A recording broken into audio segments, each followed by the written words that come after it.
আজকের রেসিপি চাল পটল।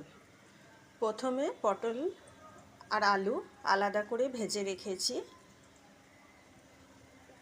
এই চাল, টমেটো কুচি, এটা একটা মশলা রেডি করেছি। জিরে গুঁড়ো, ধনে গুঁড়ো, কাশ্মীরি লঙ্কা গুঁড়ো, গরম মশলা গুঁড়ো, নুন, হলুদ, আর এই হচ্ছে আদা আর কাঁচা লঙ্কা বাটা।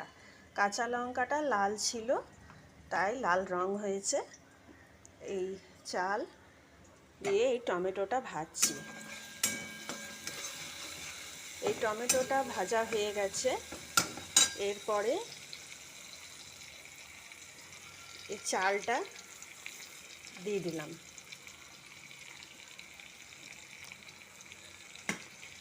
এই চালটা দিয়ে ভালো করে চাল টমেটো নাড়বো।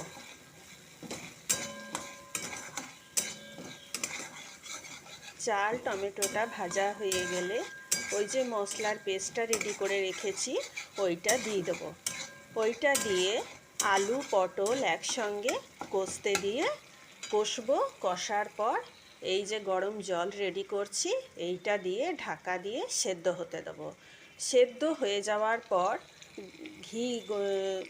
ভালো ঘি ছড়িয়ে নেড়ে চেড়ে নামিয়ে দেবো। আমি এইভাবেই চাল পটল করি।